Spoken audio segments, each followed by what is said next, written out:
This is the most important lecture of the semester that I can give to you, because these are the patterns that you can carry for your life that will change your relationships in family, your relationships at work, and your relationships in the university, things all around you. You walk in these things and you'll see your life will begin to change.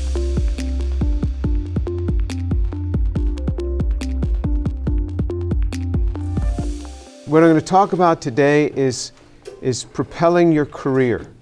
And I think that this can be super valuable to you. So if you pay attention, I think that you'll end up getting a lot out of it.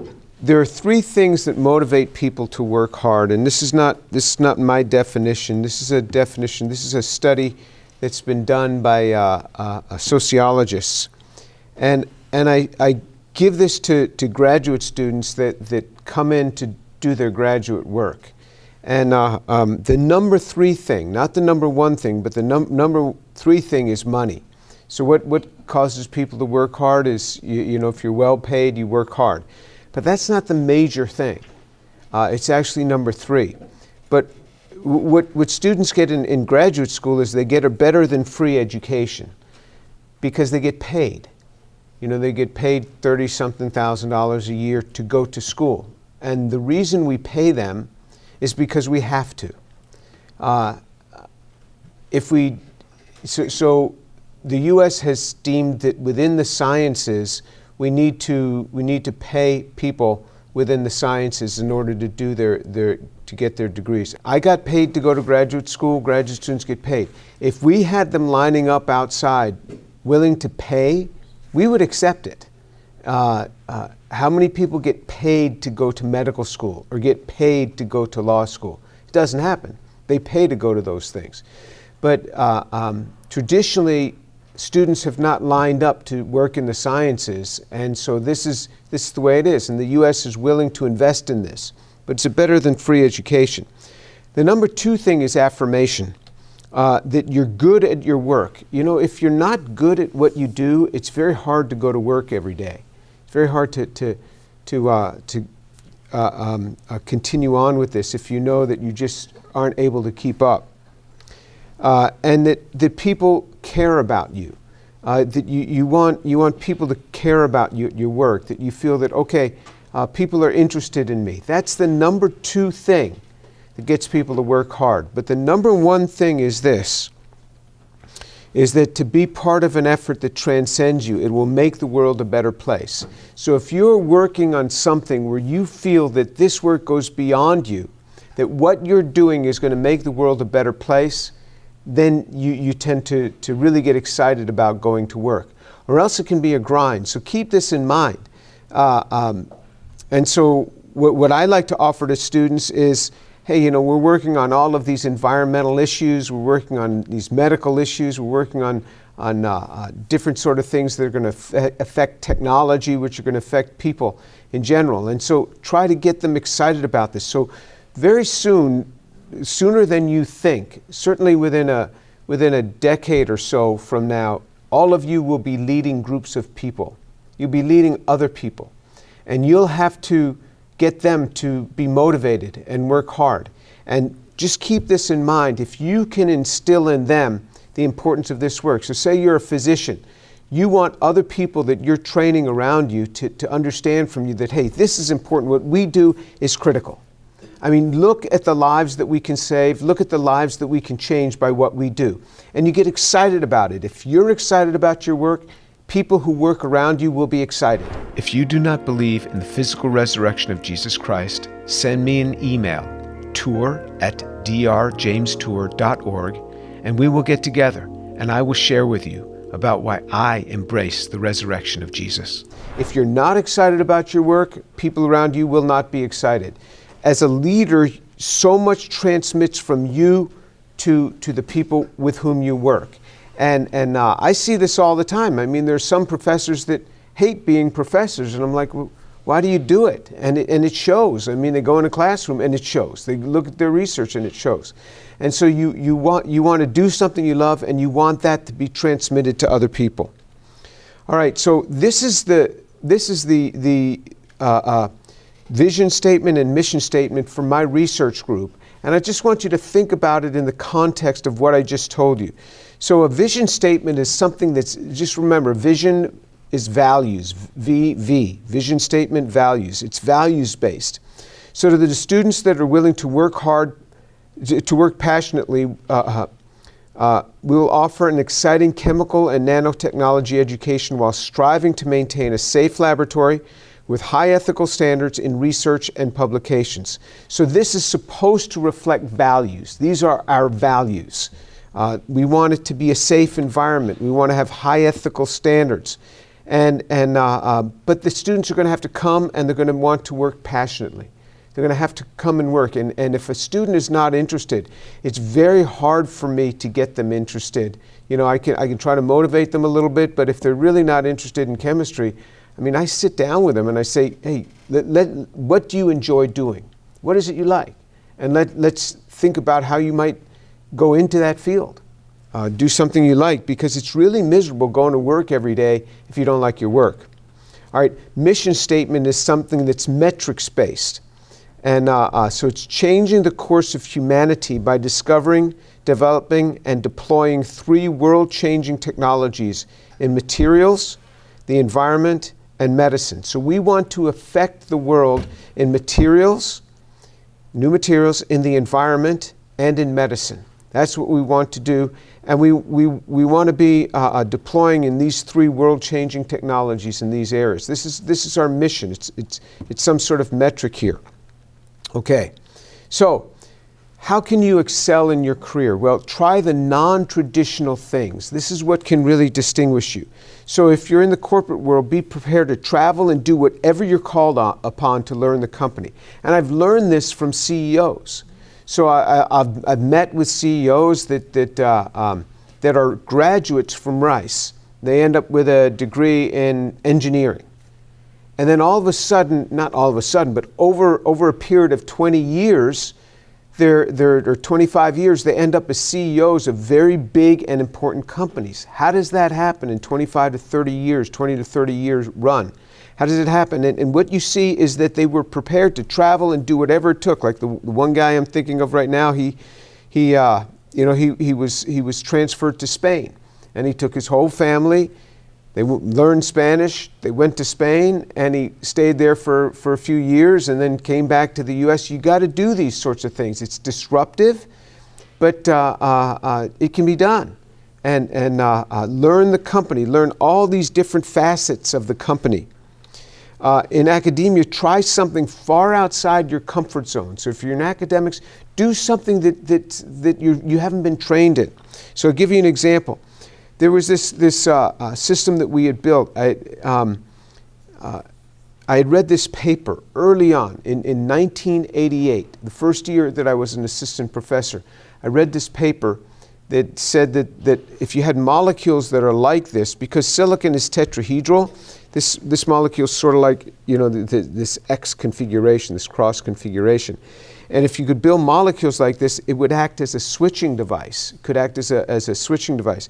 And it came out of IBM, and I think I may have told you that story. Did I tell you that story? No, okay. So this paper was published in the Journal of American Chemical Society by a guy at IBM.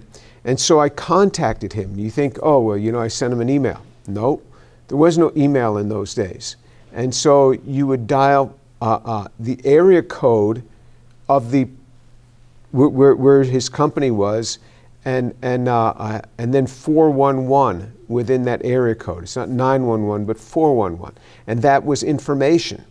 And then you could ask them what is the phone number of the Thomas J. Watson Research Center, and it wasn't some AI run thing. It was usually a woman that you would get that would tell you the number. And then I called the Thomas J. Watson Center, got a person, and they connected me to this researcher's office, and he picked up. And that's how we used to do things. And I just read your article. I think it's interesting. I said, I could make molecules like this. I said, have these ever been made? He says, no, they've not been made. They're just theorized. I said, and he says, if you can make it, go ahead, make it. And so we synthesized these molecules. And I wrote about this. I wrote about, and you'll see this reference in this article in 2007. So this was back in 1988. And we published it. I think the first publication we had was in like 1990 on this. But I wrote about doing this sort of thing in this article. But so we made it, and it got an enormous amount of press. So Scientific American wrote an article about this, and Scientific American had a readership of 25 million at the time, which is a lot of people. And usually you write a research article, you might get 6 people to read it maybe. I mean, but this was a very big deal. And what I noticed is if you can take your talents, in this case organic synthesis, and apply it to a field, electronics, that it had never been applied to, can make a big difference. If you apply it to a field that's different, it has a big effect. And so we made these molecules that look like switches. And they said, how many did you make? I said, well, like 10 to the 23rd. And they're like, how could you make that many devices? Because remember, they build from the top down in electronics. It took from the dawn of the Silicon Era, which was 1960, until about the year 2000. So it took 40 years to build a mole of transistors. I mean, and we build moles of molecules all the time.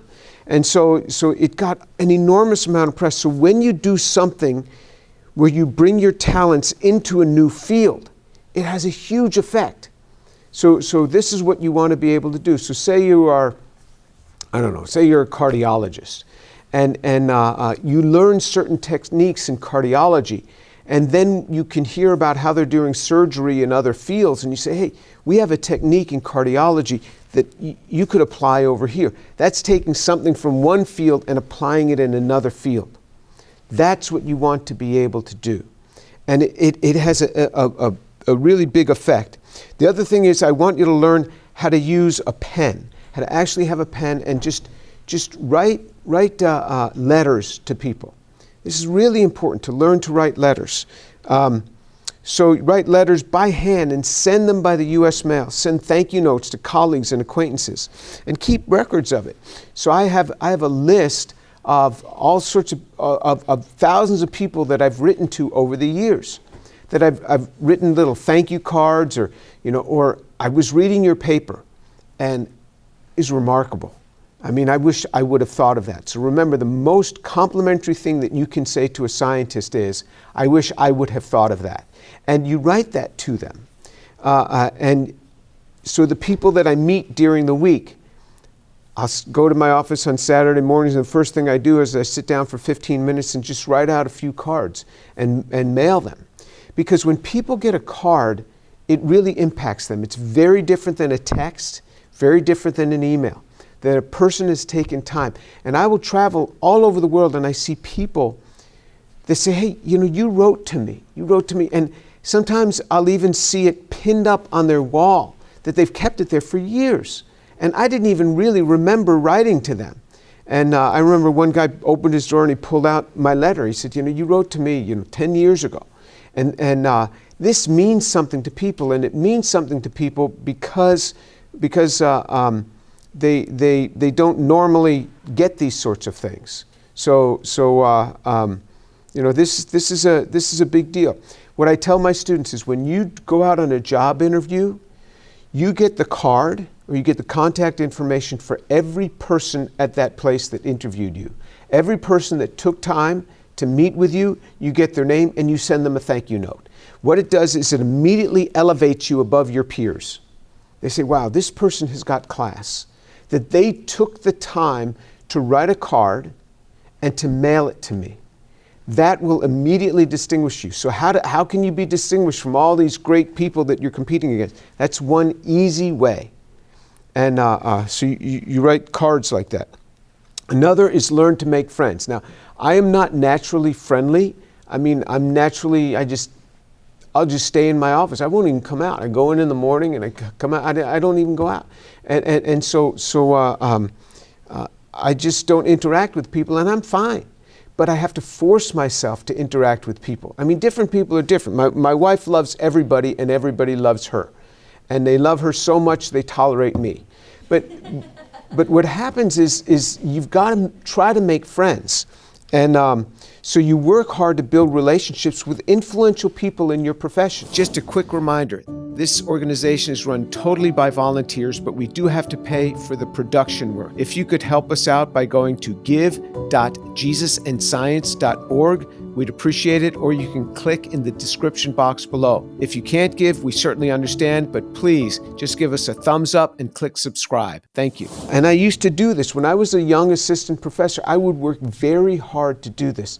So you don't get invited to give these amazing lectures at big national meetings when you're just a young assistant professor or a student. Usually you can get a poster session. So I'd go and I'd put up my poster and I'd watch for famous people going by. I knew what they looked like because I'd seen them give talks before. And I'd say, hey, Professor Perchik, you've just got to see what I've got here. And I'd gently take him by the arm and bring him over to my poster. And I'd start describing my work to him with all the animation that I could throw at this thing. And I knew that I had his attention. When he stopped looking at the poster and he was looking down at my name tag, he wanted to see who this was. And then I would get invitations by him to speak at his university. You see what I mean? You get people's attention. You work hard to build relationships with influential people. And so, poster sessions or invite famous people for talks. My first year as an assistant professor, I invited 3 people to give talks at the university. One was Bob Grubbs, another was Dick Schrock, and another was Alan McDermott. All 3 of those people, years later, won the Nobel Prize in Chemistry. Now, so it shows you, I was inviting important people in the field. They hadn't yet gotten the Nobel Prize, but they were still important people. They were en route to it. You never really know who's going to get it, but they were doing really transformative things. Now, I like to think that they got the Nobel Prize because I had invited them, that it had some influence there. But what happens is then these people, so when we send in papers, the editors want you to suggest potential reviewers for the papers. So I would put their names down because I knew them now. They had been, I'd invited them to the university. I knew them. And so I had these very important people writing their opinions of my work, but they knew me. And I'd also put their names down when I was coming up for tenure. You have to put lists of people that could review your file and are familiar with your work. So I'm putting the names down of all these very important people. And so they were there when I was going up for each phase. And so I invited key administrators for dinner. So when people would come to give talks at the university, what happens is, so I just recently gave a talk at a university, and then they take you out to dinner that night. After your talk, you go out to dinner with several of the faculty. That's normal. What I do is if I want to impress somebody, I invite them to my home for dinner. Why would I invite them to my home for dinner? Because then they'll never forget me. Because all restaurants are kind of like the same. I mean, after a while, you've been to so many restaurants, they're all sort of the same. You don't remember the restaurant. But if you've been in somebody's home, that you remember. That's something you remember. You remember somebody's home. And I would invite them to dinner from my home. I would invite program managers, so like the people overseeing my grants at the Navy. Now, these days, they're not allowed to accept dinner, even in your home, without paying for it. So now, I say, okay, it's $10, or something. So anything more than quote unquote a cup of coffee, they have to pay for. That's what the legal rule is now. But in any case, so I wanted these people. So if they're reviewing my papers, or they're reviewing my grant proposals, so they review your grant proposals too. You suggest different people that could review it. I wanted them to remember me and to remember my family, to remember my little children. Think about this. If you're going to give me a bad evaluation on this proposal, I want you to remember my little children. And you see, I was setting the whole thing up. This is really important to do. I was an assistant professor and I invited the president and his wife over for dinner. the president of the university. And my colleagues found out, and they were like, what are you doing? What, you invited the president? I said, yeah, he's coming over for dinner. And they said, why don't you start with the department chair? I mean, work your way up. And so, and then another colleague said, well, why don't you take your children and just dress them in rags and say, well, this is the best I can do based on what you're paying me. But anyway, the guy came over for dinner with his wife, and he was surprised because he thought that it was a big gathering, a big party. And he says, I've never been invited to a faculty member's house just for dinner. I mean, usually there's it's a Christmas party, there's something. I said, no, it's just us.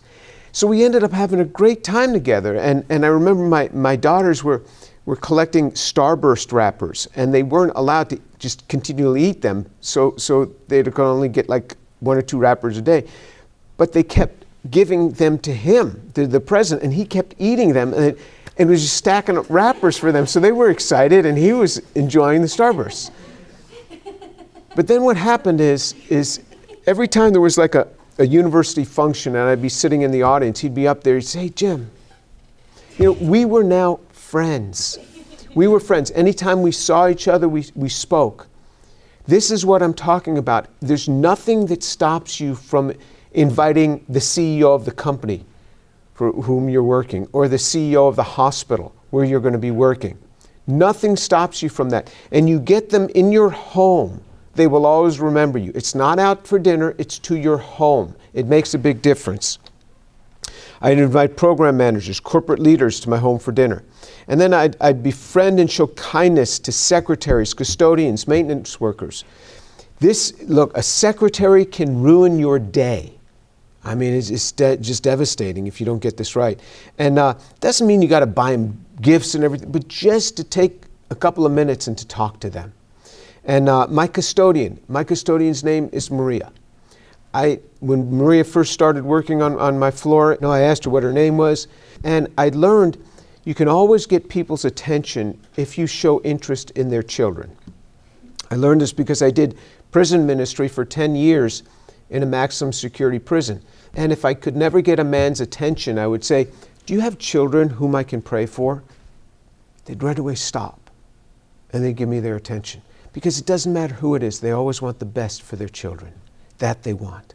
And so I asked her, I said, do you have any children? And she told me she had 2 sons. They were in high school. And I said, oh, are they going to college? She said, oh, I don't know if they're going to go to college. And so when I grew up, everybody went to college. I mean, in my family, that's just what you did. I mean, to think of not going to college, I don't know, you'd be put up for adoption or something. I mean, it was unheard of. Many homes, that's not the case. And I said, okay, send them to my office. I want to have a meeting with them. So I met with her 2 sons in my office, and I talked with them about the importance of college, and I shared with them, and they ended up going to college. Maria will do anything for me. I mean, she cleans my office. I mean, most janitors, they have a little thing and they just walk around and nothing happens, nothing. And they just push around the dirt. But Maria cleans my office, and my colleagues even said, how come everybody's always changing your lights, doing everything in your office? I got friends. I mean, Maria takes care of it. So when I moved from Del Butcher Hall to O'Connor, I spoke to the head of all custodial services. I said, I want Maria to transfer with me. And she moved on over with me. She wanted to. And so maintenance workers, there's several plumbers on campus. I'm their friend. I stop and talk to them when they're digging holes in the ground. And one day, one guy was under the sink in one of the labs. I said, hey, how you doing down there? And I said, do you like plumbing? He says, you do a job you love, you won't work a day in your life. I said, I like that saying. And so we became friends. And so if you guys, even as students, would learn to stop and to speak for 2 minutes to a custodian, speak to a maintenance worker, you don't realize how they view you. They view you like you are so far above them. It's hard for them to initiate a conversation with you. But if you initiate a conversation with them, learn their name, learn just a few little things about their family, particularly their children, they will feel so good. They will go home that day from work and they'll say, did you know one student stopped me and talked with me about this, and it really makes a difference, okay? So learn to do that. All right. Walk in honesty and in proper speech. Be honest in everything. Be honest in everything and walk in proper speech. If you got a foul mouth, get rid of that. This will move you up professionally when you walk in honesty and proper speech. When you blow it, admit it. You know, I had really blew it. I forgot to deliver that. Please forgive me. Just speak with honesty. I always had the admonition to change my words and my actions. So I read the scriptures. You read whatever book you want to read, but I'll tell you, you got to have wisdom that goes beyond yourself. This says, do not let kindness and truth leave you. Bind them around your neck and write them on the tablet of your heart, so you'll find favor and good repute in the sight of God and man. If I show kindness and I walk truthfully, I'll find favor with people all around me. This is what it says. And so the words that I use are really important. And I'll tell you, I can be really intense. I am wound really tight. I mean, and I have to stop and to check myself. And I've not always been successful. But when I've not been, I've regretted it, and I've often gone back and asked people, just forgive me. I was too intense, forgive me. I shouldn't have spoken to you like that. I have to watch my words and my actions, particularly toward women, that could be misconstrued. So let me warn men. This is really important, that you need to be very careful about your life and how you interact with women at work. And this is really important. So if a woman comes to my office, so I teach organic chemistry, and I get a lot of crying students. And if a woman walks in my office and shuts the door behind her, I say, sit down. The first thing I do is I just open up the door. And my secretary knows to open up the door when a woman is in the office. And I just don't even want the impression that I'm alone in this office with a woman. If she's going to cry with the door open. I mean, that's just it. This is important, to keep certain boundaries, and the words that I use. Even I remember I was on the phone with a lawyer. This was more than 30 years ago. I was working on a patent, and the university didn't have their own lawyer staff for this sort of thing, and it was contracted out. And I was speaking to a lawyer in New York City, and this was before the internet, and you couldn't just look up and see what a person looked like. So I didn't know. I could tell by the voice I was speaking to a woman. But we were working on this, and we were going to divide up certain functions in writing this patent. And she said, "Oh, I'll do that. I'm good at that." And I said, "I'll bet you're good at everything you do." And there was a silence. And she took this one way, and I didn't mean it that way. And then I realized that I have to be very careful, particularly how I speak to women. So I will never compliment a woman's looks, except my wife. I'll compliment her purse, her shoes, but not her. There's a difference. If you learn to walk like this, it will protect you in your career. It'll really protect you. I have urged my graduate students, when you go out on your job interviews, they're going to take you out to dinner. Don't drink alcohol at dinner, because you end up saying things that you wouldn't normally say. Even just a couple of beers, you start saying things you wouldn't normally say. And if you just say, "No, I'll just have a Coke," just don't drink alcohol. Number one, people are going to immediately see that, and they're going to respect you for it. Number two, it's going to keep you out of trouble. And so, and there's other things you shouldn't do. Like I give them this rundown on all the things that they shouldn't do. Don't eat cherry tomatoes because they have a way of squirting. And so, you know, the little things you just don't do. So if you're served a salad with cherry tomatoes, just push those aside. And things you don't do. And one student came up to me. He was graduated from Rice with an engineering degree. He came back to me like 5 years later, and he was being promoted. And his bosses said to him, "We've noticed at the Christmas parties, you're not drinking alcohol like the other guys." This meant something to them, because it's particularly at these Christmas parties that people overdrink. And they do a lot of dumb things. And the bosses see that. So you're better off not drinking alcohol. Now you go home, I'm not telling you don't drink alcohol, you go home, drink all the alcohol you want. Go ahead. I just want to protect you when you go out on these sort of things. The things that I do, for example, software, computers. We used to have, my first computer that I got when I was an assistant professor was a Mac SE. It had 1 megabyte of RAM. I mean, amazing computer, 1 megabyte of RAM. And then the next year, Mac SE30 came out, had 30 megabytes of RAM. And I had to buy a different set of software for each computer. Because back then it was one computer, one set of software. Computers didn't speak to each other, they never would have known. But I called up Microsoft. I called them. And I got a person and I asked them, can I put this on my other computer? No, one computer, one set of software. And so my colleagues were just laughing at me. Why I was buying all this software for, and then I'd buy another computer, another set. And I said, I just got to walk uprightly. And what happened is and then when Napster came out, I never wanted things on my devices that I didn't own. And I tell my students, if we need software, we'll buy it. Don't use any versions of software that we don't own, that I haven't paid for. I have gotten so much money as a result of this. It's like at the end of these grant years, these program managers would call me from Washington. We have some extra money. Can you use it? I'm like, how fast would you like it spent? No problem. So you watch these sorts of things. Then the need to value my family and the admonition to value them. So it says, let your fountain be blessed and rejoice in the wife of your youth. Train up a child in the way he should go. Even when he's old, he'll not depart from it. And so I had daily times with my family. I urge you as you go through your career, do not trash your family for your career. Do not trash your family for your career. Have daily times with your family. So I'd wake up my kids early in the morning. We'd have family devotions together from 5:30 to 6 a.m.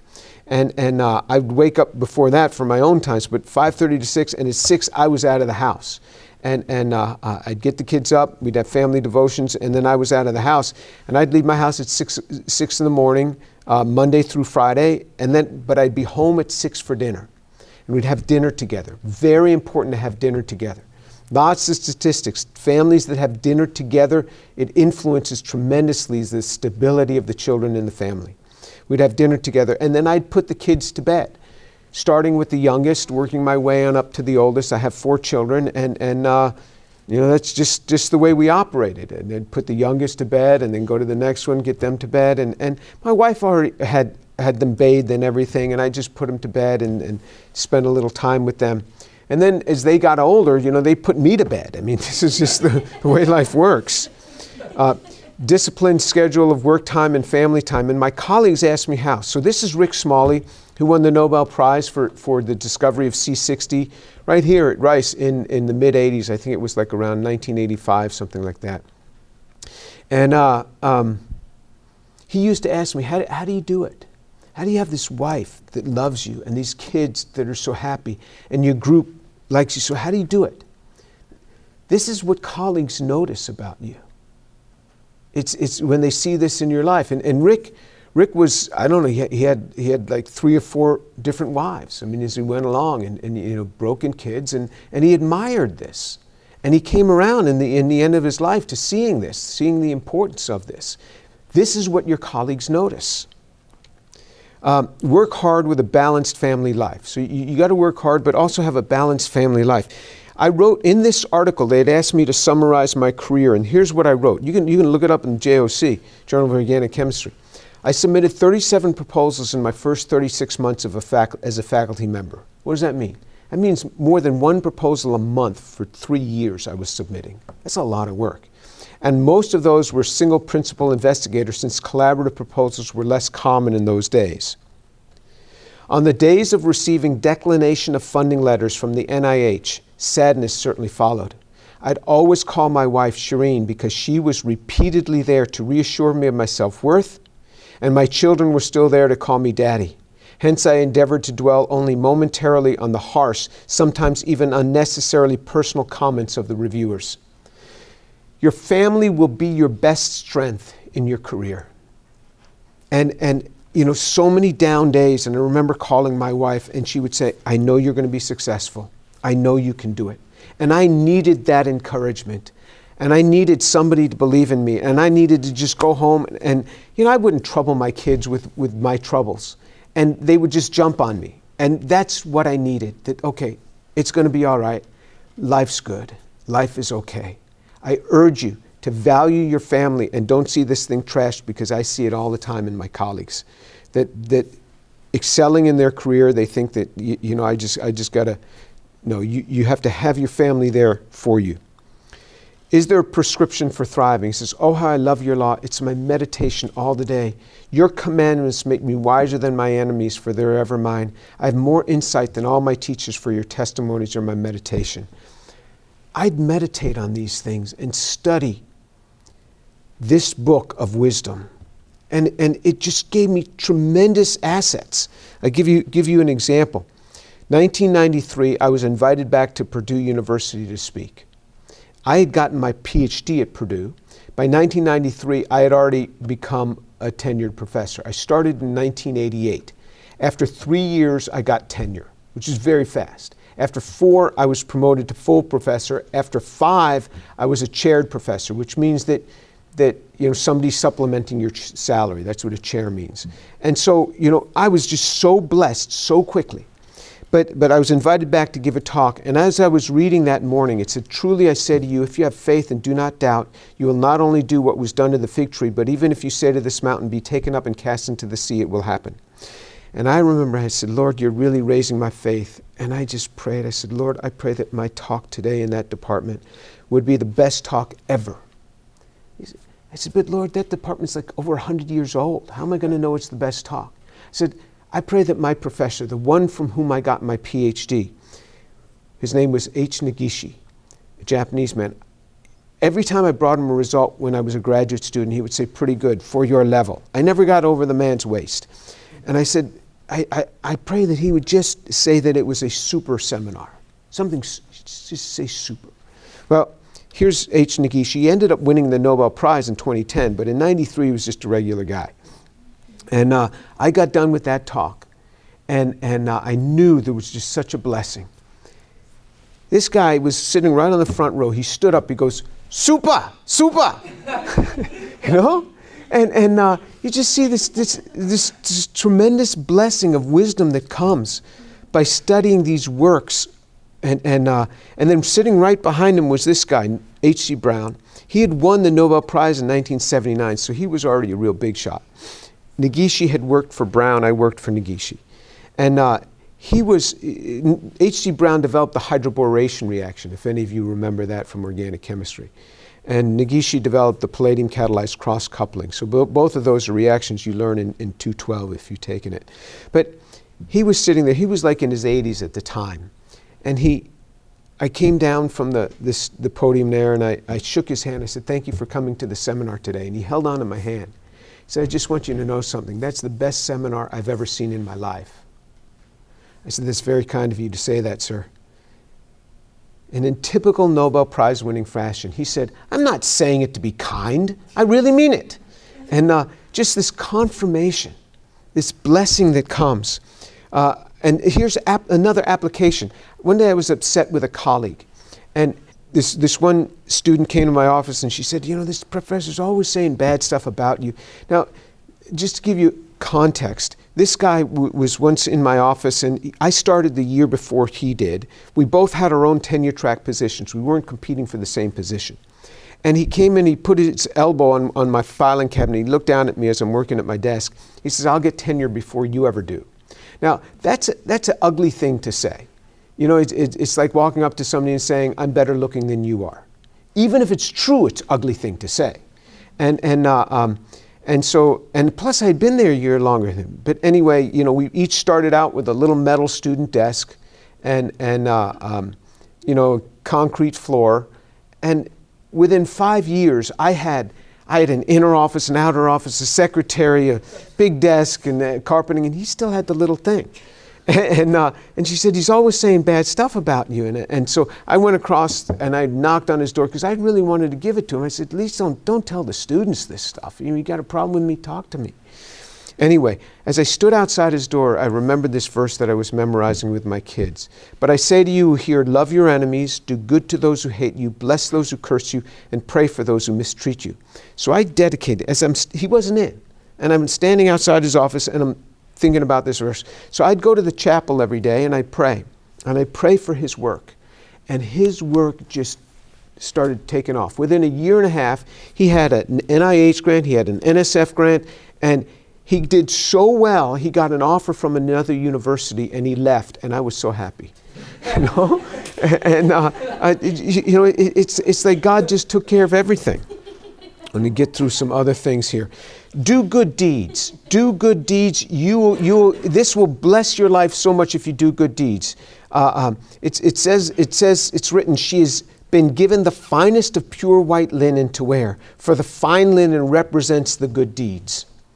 You know, good deeds are really important. Do good acts to other people. Do good acts to them. And especially when you're in a job and if somebody doesn't like you, your boss doesn't, find out what does your boss like and buy it for them. And I've told students this many times. Does your boss like coffee? Oh yeah, she's always coming in with a big thing of Starbucks coffee. I said, find out what kind of coffee she likes. You go down at lunchtime and you buy a Starbucks coffee, that same kind, and you bring it to her.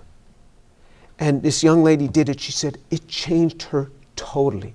The way she treated me totally changed. Another one was like, oh yeah, these guys at work, you know, they're just good old boys. They're always talking hunting stuff and they don't want to engage with me. I said, okay, here's what you do.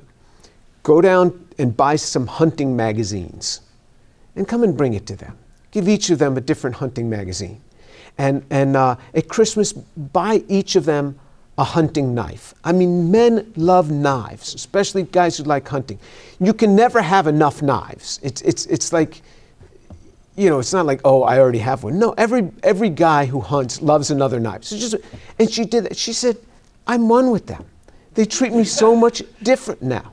And so little things that you can do, good deeds that you can do, can change the whole atmosphere at work for you. All right, creativity. In my line of work, it's not how smart you are. I was never the top on the SATs. My sister was. And my sister is at Berkeley. I mean, my sister was always the smartest.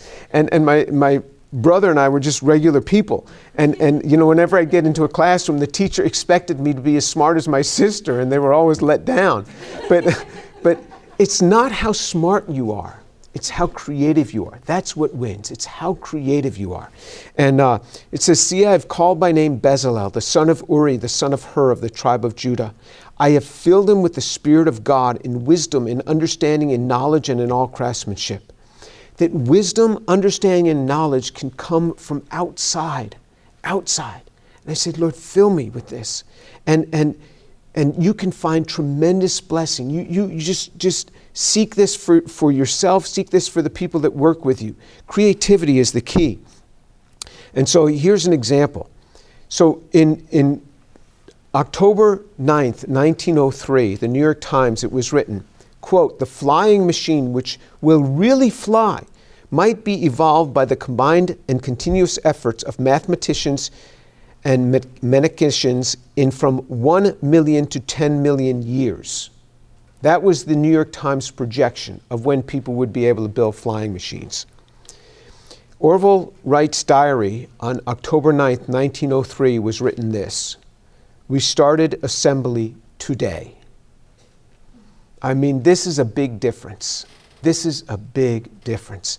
When you can learn to think revolutionary rather than evolutionary. When you can learn to think differently. It's how creative you are that will distinguish you. Okay, everybody wants peace. I have never known anybody to say, I hope this is going to be a terrible day. I hope that I get COVID today. I hope that, everything goes wrong today. I fail all my exams. Nobody wants that. Everybody wants peace. The things that you've learned and received and heard and seen in me, you practice these things and the God of peace will be with you. This is how it will be. You will attain peace if you walk in these things. This is why I think this is the most important lecture of the semester that I can give to you. Because these are the patterns that you can carry for your life that will change your relationships in family, your relationships at work, and your relationships in the university, things all around you. You walk in these things and you'll see your life will begin to change. Are there any questions? Yes? Do you have a favorite invention for the semester? Or? Do I have a favorite invention? You know, that's like asking me, of my 4 children, which is my favorite? It's very hard to say. I mean, we've had so many inventions for my group, and a lot of times the inventions are my students' inventions, and I get to ride along with them. So we've had many inventions, and hopefully the best are yet to come. Yeah. Any favorite inventions from this class? Oh, inventions from this class that I thought were... Oh, do I have a favorite invention that people have proposed from this class? Yeah, there was one, which is the one, I just wrote it this past week. I said, that's a good one. I would buy it or something. Who had that? There was one that it was, it was the coffee thing, right? Coffee machine. All right, so you know how you use a coffee machine and you got a mug, right? And then you're always left with a daily mug, a dirty mug. So this little coffee machine had a little dishwasher in it, you know, a little cup one. So you're done, you just stick it in there, and the next day it's all ready to go. That's a good idea. Yeah. So, and what did I write? What was yours? I forgot mine. That's a good one. I remember that. Okay, all right. Yeah, it generally has to be something pretty simple that you guys have, but all the components for the cup washer, you know, there are such things as dishwashers. So you could conceive of those being put together. That would be a good invention. And I think that the one where you had the comforter, so it wakes you up by just at a certain time, at the base of the bed, it rolls the comforter off of you, rolls it up, so you get uncovered. And so that helps you to wake up. That's a good idea. That's much better than the bed that throws you out. Because then I don't think you'll sleep well, because you know that you know, you're always wondering, am I going to get thrown out of this bed? Or, you know, there's things of electrical shocks, you know, that people would do, you know, if you're using the app too long, you use the app too long, you get shocked, you know, so, yeah, I just like the comforter rolling up. That's a little better. What do you think of the cancer food? Nobody's going to eat that stuff. So what he wants to do, you know, cancer cells grow really fast. Tumors grow really fast. So he says you just grow cancer on the animals, and then you cut that off and eat it because it's a constant source of food. Nobody's going to want to eat cancer cells. So in that respect, it's a bad idea. It's a good idea in that you can harvest a lot of meat quickly, but nobody's going to want to eat it, I think. I mean, like, you can't really tell how you're meat. No, there's nothing you can do to convince me that people are going to buy cancer food. Okay, guys, you've already done all your homeworks for the semester, so that's it. There's no final anymore. We used to have finals, but you've already done it by all your inventions. So thank you. And did those inventions help you? Did it get easier after a while? So that way you can look at things and you're like, hey, I'll just write an invention about this. I wish it would design better. And that's what I want you to do, because it's creativity that's going to make the difference. Okay, guys. Blessed holidays, blessed summer. If you're enjoying this series, give us a thumbs up and click the subscribe button, and that way you'll hear when we're coming out with new videos. There are no salaried employees in this organization. All the accounting, all the legal work, that's all done by friends of mine. The only thing that I have to pay for is the production work, and if you could help us out with that, I'd appreciate it. There's a link below where you can just click on that and help us in several different ways. Thank you.